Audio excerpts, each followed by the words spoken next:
분양가 핵폭탄이라 내 집 마련 포기합니다.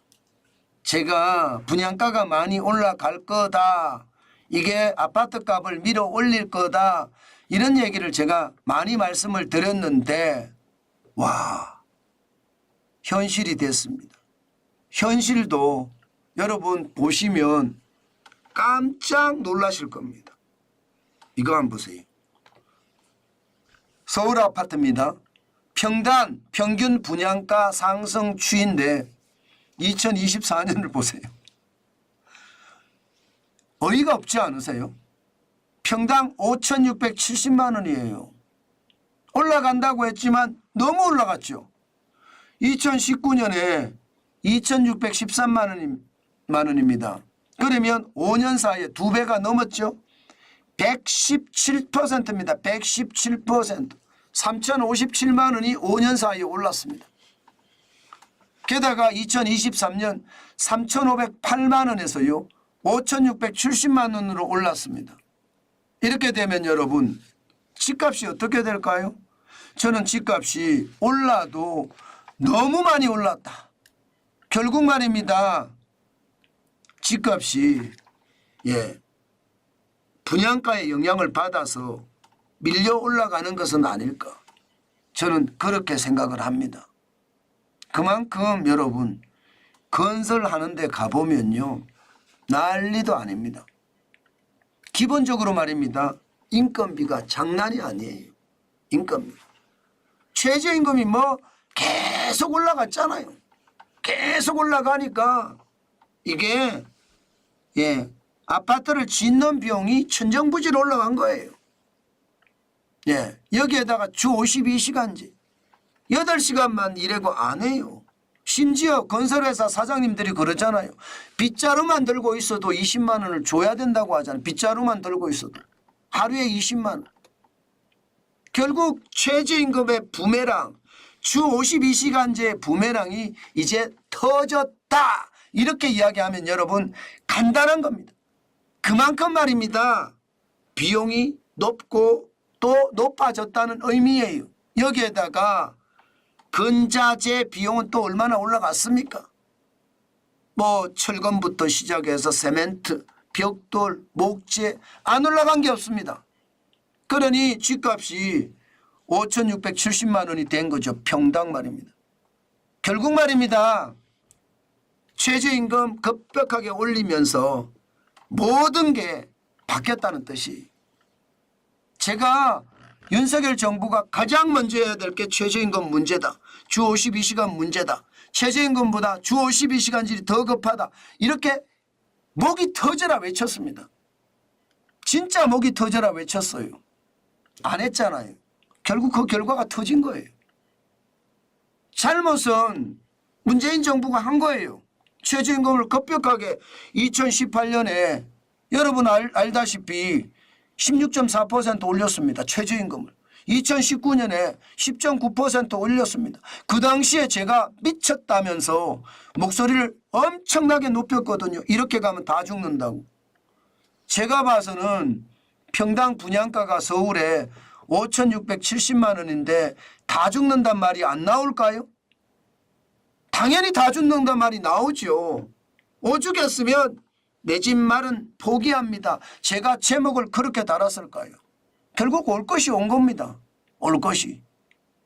어떤 식이든 여소야대가 되더라도 머리가 깨지는 한이 있더라도 최저임금과 주 52시간제는 바꿨어야 됩니다. 그만큼 중요한 요소였어요. 그런데 이게 프레임에 말려서 정치의 어떤 영향력에 말려서 결국 윤석열 정부가 경제를 손놨다 이런 평가를 받을 수밖에 없는 게 이겁니다. 이거.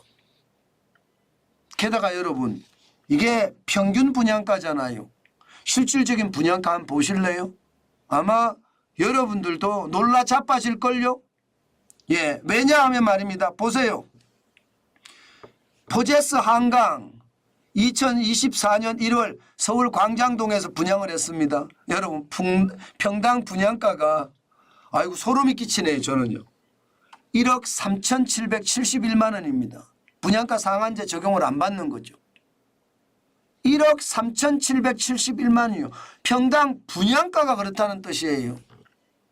게다가 분양가 상한제 제한을 받는 메이플자이 서울 잠원동에 2024년 1월에 분양을 했거든요. 이거 6,831만 원입니다. 6,831만 원.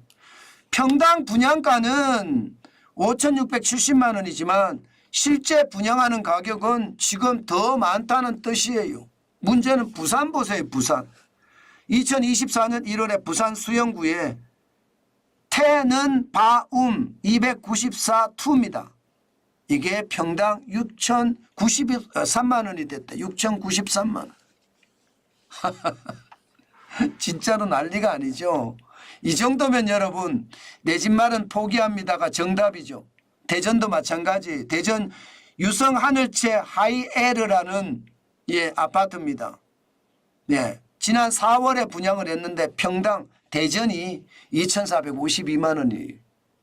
참 이렇게 되면 여러분 얼마나 지금 분양가가 올랐는지 제가 오죽했으면 핵폭탄이라고 썼겠습니까? 그 정도로 집값이 많이 올랐고 이제 자칫 잘못하면 집값이 더 올라갈 수 있는 그런 상황에 놓이겠다. 저는 그런 생각합니다. 그런 생각합니다. 결국 말입니다. 최악의 상황 올 거예요. 저는 이렇게 되면 윤석열 정부 진짜로 경제 제대로 못한 어떤 정부로 낙인 찍힐 거고요. 예, 그 정부는 결국 그에 대한 대가를 받을 겁니다. 제가 윤석열 정부 태동과 함께 이 이야기는요. 목이 터져라 외친 상황입니다. 그 정도로 말입니다. 야 중요하다 중요하다 중요하다고 제가 엄청나게 말했어요. 안 하더라고요. 결국은 이런 결과를 가져온 겁니다. 제가 여러분 틀렸습니까? 제 이야기가 맞았잖아요. 결국 결과는요. 최악의 상황이 온 거죠. 오죽했으면 여러분 제가 최악의 상황이라고 이야기했겠습니까? 아니 평당 분양가가 1억씩 넘어가는 그런 사태가 벌어졌으니 당연히 최악 상황 아닐까요? 그걸 가지고 최악 상황이 아니라고 이야기한다면 이것은 결국 말입니다. 예, 결국 다 죽자는 이야기가 되는 거예요. 저는 여러분들에게 계속 말씀을 드렸습니다. 이대로 가면 최저임금을 올리면 당장 월급이 올라가는 건 좋다 이거예요. 당장 월급이 올라가는 거. 그런데 결국 삶의 질은 더 피폐해진다는 이야기 제가 드렸잖아요. 이제 말입니다. 이게 여러분들도 보시다시피 다시 한번 제가 보여드리면 이게 평당 분양가가 이렇게 올라갔는데 이제 집 사는 거 불가능하지 않겠어요? 평당 5,670만 원이에요. 30평만 한다고 하더라도 가격이 감당이 안 됩니다. 30평만 한다고 하더라도요. 그러니 여러분 지금 집값이 어느 정도인지 짐작하잖아요.